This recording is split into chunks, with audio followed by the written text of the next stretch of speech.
Welcome everyone, Costini here with a discussion about the most powerful factions in Total War Pharaoh, be it with the customized campaign or with the baseline campaign of the game. Starting with Amenmesse, the true ruler of Egypt, or rather a petulant child who is a usurper of the throne from his half-brother Seti, who no longer exists in this particular campaign. Now, what's so very powerful about Amenmesse? Well, there are a couple of things that do make him powerful, but there are also things that prevent him from being the most powerful faction ruler in the entire game, the best legendary lord, if you will, in the entire game. So, let's take a look at Amenmesse. He gets 3 unique buildings, one that gives you workforce growth, production, another one that is an extra gold income building, on top of the regular one everyone else has, and then the gold market where you can trade some of the gold that you're going to get for bronze, stone, and wood. Now this is significant because it means Amenmesse is not going to have the same bronze deficiency issue in his campaign that every other faction ruler is going to have.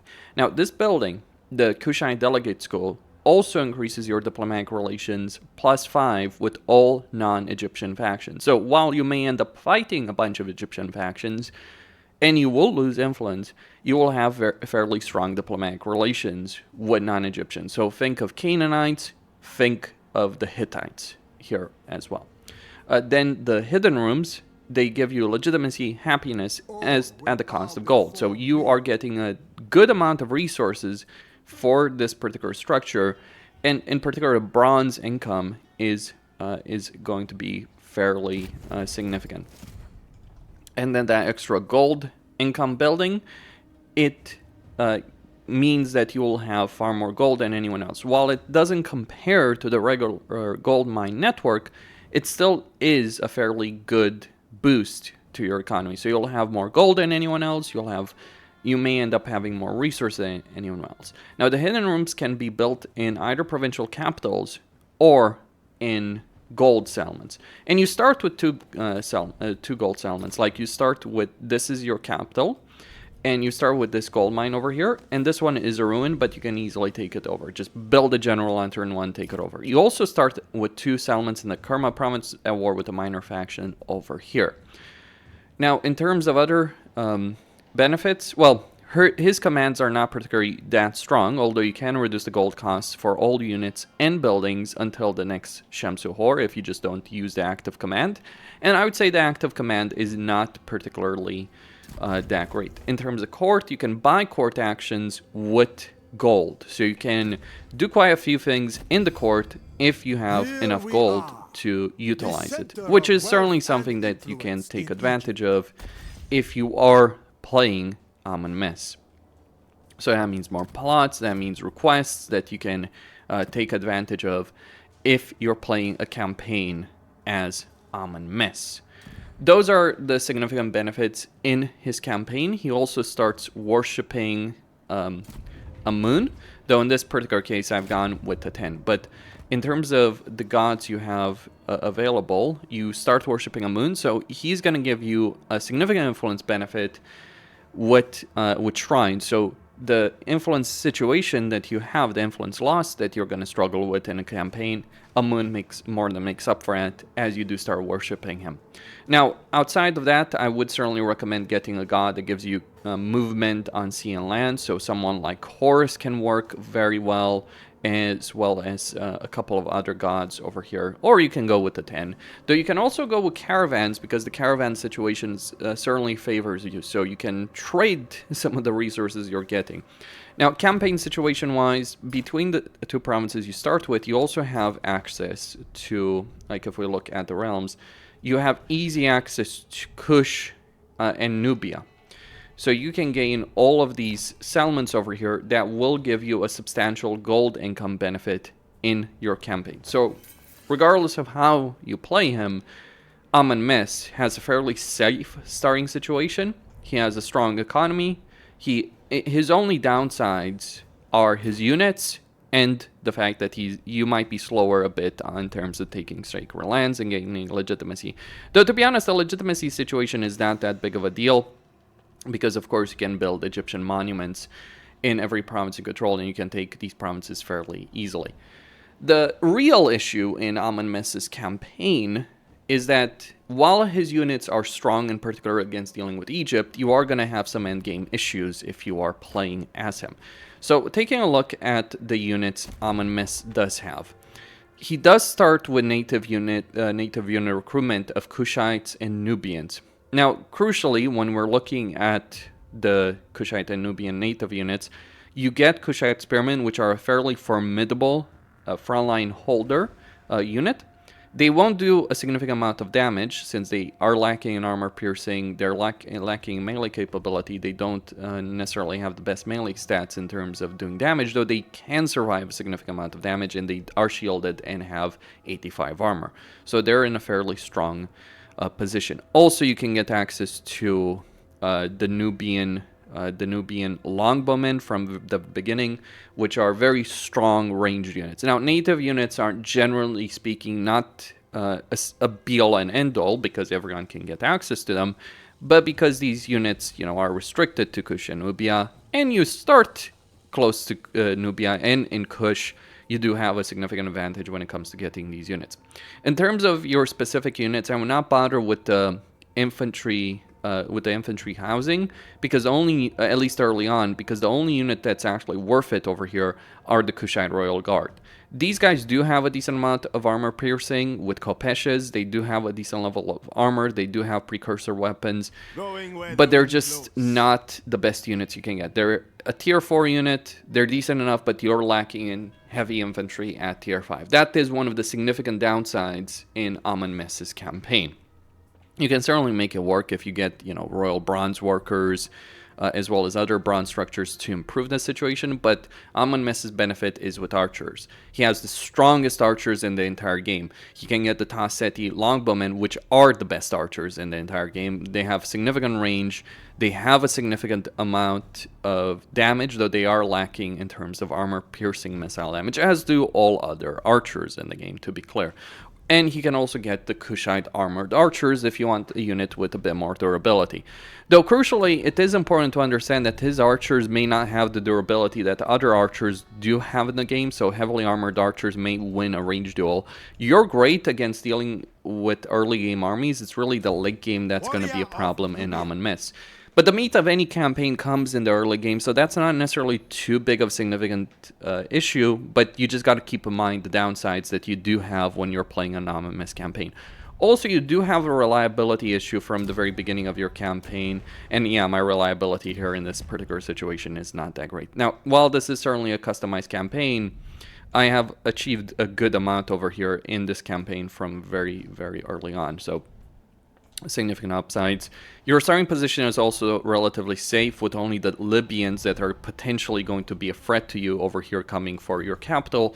But even then, the majority of the Libyan armies are going to be more so in this area, more so in the center, harassing Tasret, Seti potentially, than they are going to harass you.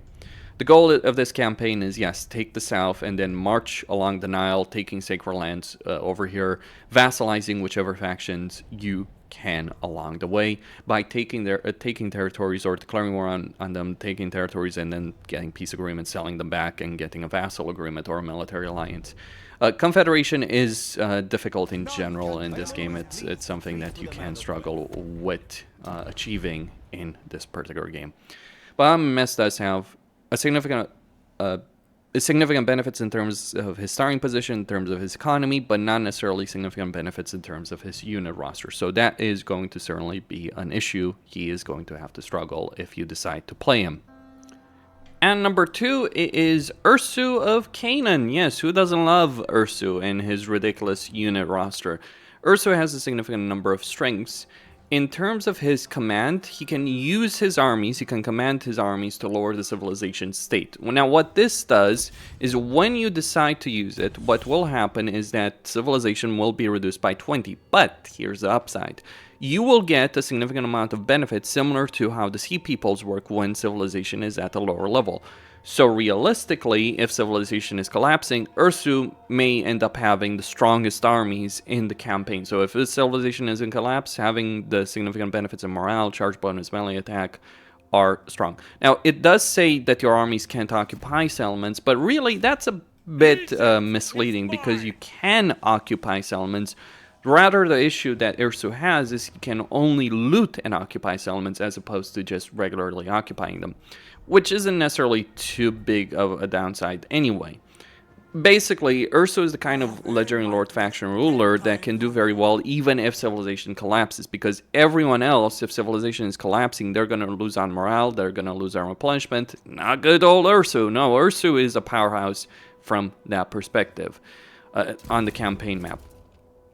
He does get a couple of buildings. He gets the livestock pasture for a bit of extra food. He does get the forced labor compound, which is a tier 2 building. It gives workforce food, production, all resources at the cost of happiness, which isn't too big of a deal. He can get the Irsu work camp. So Irsu is really a greenskin legendary lord because he gets post-battle loot that stacks. I believe the work camps do stack faction-wide, so you can get a significant amount of post-battle loot with this, and it of course also increases recruitment slots and recruitment rank. And then he has a unique building which he can build only one of that gives legitimacy, happiness, and influence, but also increases production of all resources by 30%. It is a bit of a downside that you can only build one of these, because if you could build more of them, like Irsu would be the most powerful faction leader in the entire game. You do get free regard on Shemsu Horde, so that is pretty nice in terms of the court mechanic. I would recommend going for Egypt, though you can go for either Egypt or Hatti. You don't even need to take the Sacred Lands. Generally, if you're going to contest the throne of either Egypt or Hatti, you need to have control of at least one of their Sacred Lands. But in Irsu's situation, that isn't required. You can just spend 1,000 gold, and, well, you do start with the ability of gold. Because you start in Damascus, in the Damascus province. You'll take Sadat settlement very quickly, so you start with Tadmor as your capital. And then one of the things you should do is march on Damascus as quickly as possible, lay siege to it, take it as quickly as possible. There's the Grand Temple of Moloch here, and then you fight a big battle over here over Jawa. That will give you the gold you're going to need in order to get involved in the Egyptian Civil War or the Hittite Civil War as quickly as possible. Generally speaking, the Hittite Civil War does take longer to start than the Egyptian one, though the Egyptian one may last longer, because in Hatti, it's really Konda versus Suppiluliuma that are the main factions there, whereas in Egypt, there's a bunch of factions that are contesting the throne.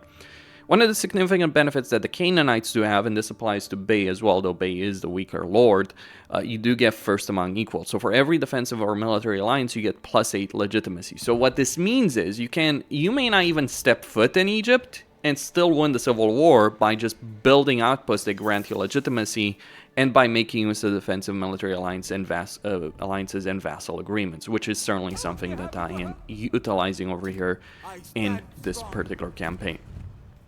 You do have a relatively safe starting position. You have a significant amount of power. It might be slower to gain the throne of Hatti or Egypt if you're playing Irsu, but the potential of winning even the first civil war is absolutely there. Like, if you play your cards right, you might go bankrupt trying to do it, but it is very doable to succeed in that respect. Now, other things to mention about Irsu are his units. Now, his campaign units might be the most ridiculous ones in the entire game.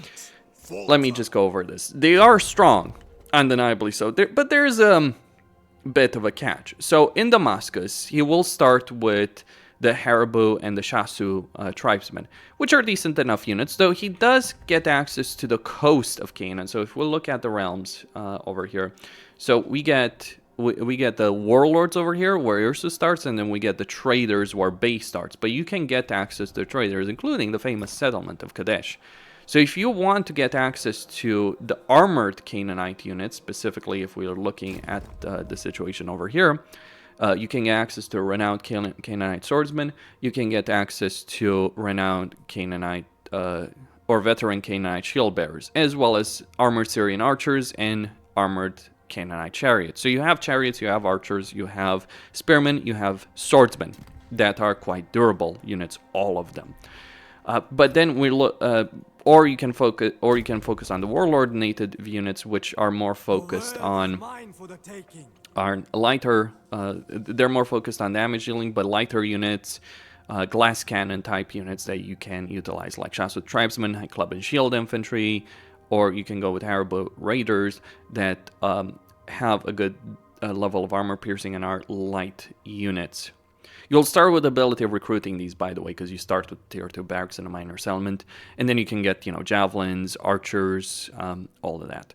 Now, in terms of his unique units, you do get the Suppiluliuma barracks that gives you spearmen, swordsmen, medium infantry, and then warriors, which are axe-wielding infantry.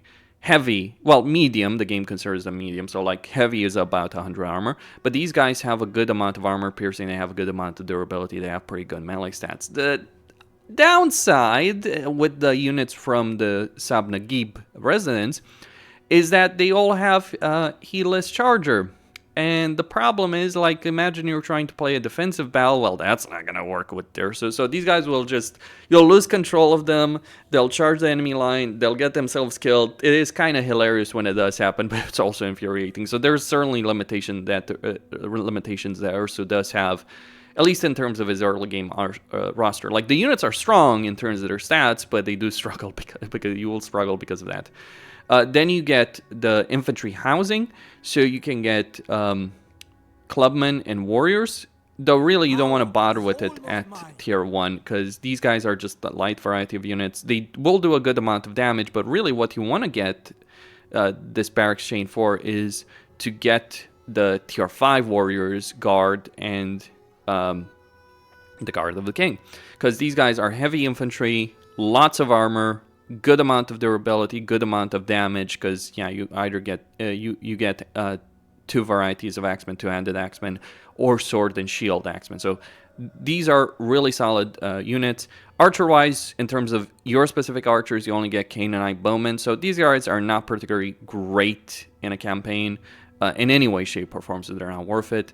You can get some heavy chariots, melee chariots, spear chariots, so they'll do decently well when it comes to charge bonus. And charging, in terms of charge bonus, is actually one of the main things that does matter about chariots, or at least melee chariots. Having a good amount of charge bonus is what's going to work. You really never want to have chariots staying in melee, in a prolonged melee. You want to charge them in, get them out, but really chariots are not worth using in this game. So you have a lord with a strong position, strong faction potential, a good unit roster despite the heedless charger situation, who can easily take the throne of either the Hittite kingdom or Egypt. That is Irsu in a nutshell. And one who also benefits from civilization collapsing, who isn't going to struggle in the same way that every other legendary lord does struggle in their campaigns when civilization does collapse. So if you want to play Irsu, an Irsu that's destroying the world, you can do so. If you want to play an Irsu that's trying to keep the world together, you can do so. There's a lot of potential regardless of that.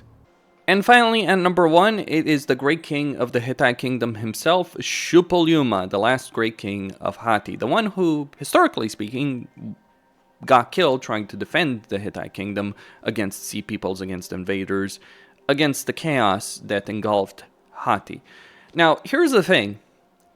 That was historically speaking, and the game is trying to present Suppiluliuma like having a very hard campaign. He absolutely does not have a hard campaign. He has a ridiculous amount of potential. The fact that he starts as a king from the very beginning of his campaign is a significant benefit to begin with, because he's going to have the strongest court position of them all. He's going to get the elite unit recruitment. He's going to have a significant amount of legitimacy. Suppiluliuma is the only lord that may not have to deal with the civil war in his lands. So if you're playing Suppiluliuma and you play your cards right, and it's not really hard to do, you can certainly avoid the Hittite civil war, because the only one that can really contest you in terms of legitimacy in terms of civil war is Kurunda, and you can certainly ally and even vassalize Kurunda playing your cards correctly. It's about taking territory, training away, getting the vassal agreement as a result of that.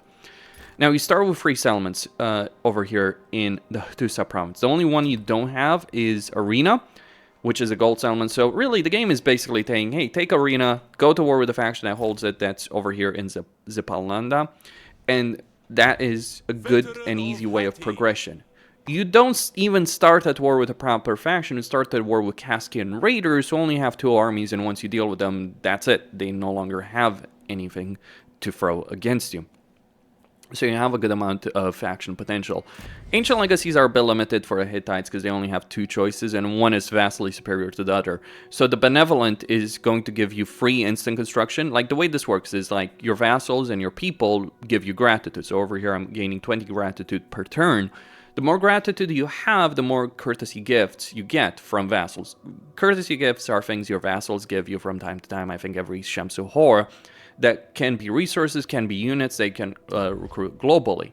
So you can increase that by just getting gratitude, but you can also use this gratitude to get free instant construction, as opposed to having to spend a lot of gold, equipment ancillary, embed informants, court actions, and an extra experience benefit, so you can get tempered by war for a couple of turns. So there are significant benefits over here in Suppiluliuma's campaign with this particular ancient legacy. In fact, you might even get tempered by war to be permanently active in your campaigns, so you're getting more experienced armies than anyone else. I mean, other people may be able to recruit armies that are higher level, but you will constantly get a significant amount of experience if you're using tempered by war. And Suppiluliuma can really keep civilization alive in a significant number of ways.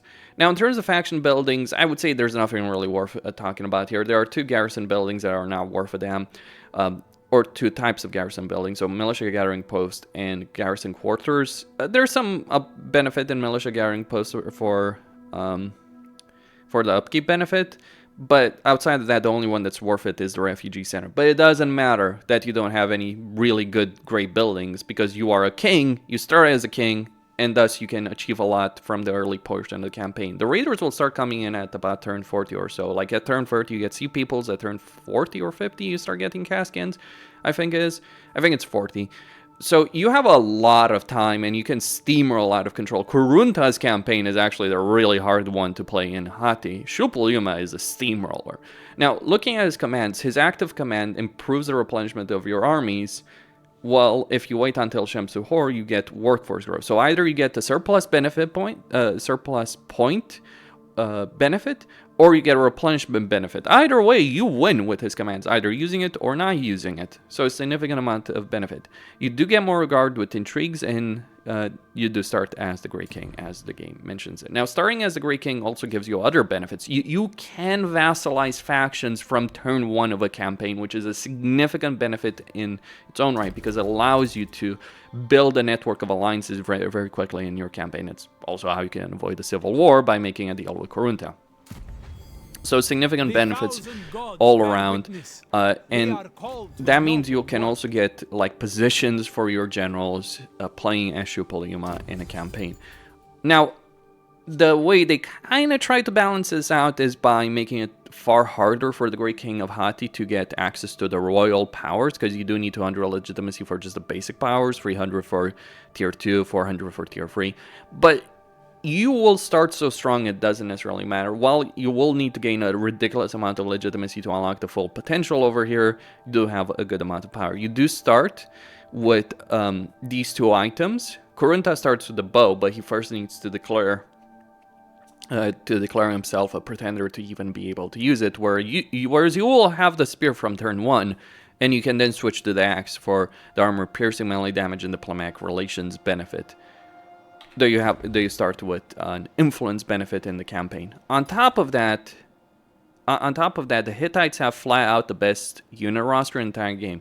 While they are lacking in terms of range units, the problem with archers is like they're good against light units, they're not good against any kind of heavily armored unit, especially if those units are using a shield. So that's one of the problems Amenmesse has, and that's the reason he's not higher on this list. Whereas that's absolutely not the case for the Hittites. The Hittites focus heavily on their infantry roster, though that's not to say they don't have archers, or at least Suppiluliuma does have archers. So if we're looking at the native muster here in field in Hattusa, you get things like Caspian Raiders, you get renowned Phrygian Javelins, so you get those guys, and you get heavy Anatolian chariots. But really, if you're playing Suppiluliuma, you will start with the infantry housing at tier 3, and you will start with the tier 3 Salmond, and you'll get Hittite Axemen from the very beginning. These are heavily armored infantry units, tier 3, that can defeat pretty much any other early game unit you will encounter with relative ease. And you don't have the same downside as Irsu. While they don't have necessarily the best armor piercing, it's good enough to handle pretty much everything. And later on, at tier 5, you get veteran Hattusan Axemen, which are just a better version, and veteran Hittite Spearmen. You can, of course, also make use of the native units in this campaign, and you do get armored Hattusan archers as well, who, while they don't hold a candle to while they don't hold the candle to Amenmesse's archers, they're still decent enough archers with a decent level of damage, just lacking in the range. And you have the heaviest chariots in the game as well, with a good amount, with a decent amount of charge bonus, 75 charge bonus. So you're in a really strong position with a good unit roster. Also, one thing to mention about Hattusa, the province you start with, is easily one of the more... It is a large province, but it's easily one of the more defensible provinces standalone in the game, right? Because anyone who wants to attack Hattusa has to cross this river. You see this river that surrounds it, basically, on multiple sides, with the exception of the east? Yeah. If anyone wants to cross this river, they're going to lose a lot of movement points crossing the river, so it's easy enough to actually defend it. The downside is more of a long-term downside, because you're going to get a rogue army spawning basically just north of you, west of you, south of you. But that just means you really should rush forward and achieve as much as possible in the early game, which you absolutely can. You have the unit roster for it, you have the faction potential for it. While you may be lacking in certain resources, in particular food, compared to the Egyptians, and even bronze and stone, you can certainly succeed playing a Suppiluliuma quite well. You can succeed quite well playing his campaign. You can end up steamrolling the campaign map in a way that no one else can, because Suppiluliuma's position, starting position, is basically, you've already become Pharaoh, more or less, or, king. You don't have to deal with that. You don't have to worry about legitimacy. You don't have to worry about the civil war. You do have to worry about legitimacy to prevent the civil war, but you absolutely can. It's much easier to prevent the civil war from happening than when you already start as Great King, than it is to have to fight for the civil war, maintain legitimacy. Things can go really wrong in this campaign if you do allow that civil war to take place, because everyone's going to declare war on you. And it's not a war that's going to end until the Civil War ends, until that timer ends. So things can go horribly wrong if you do get involved in that Civil War, but you can absolutely prevent it as well. And that's why Suppiluliuma is the best faction leader in Total War Pharaoh. Cosine here signing out. Don't forget to subscribe, like, and enable notifications, and stay tuned for more.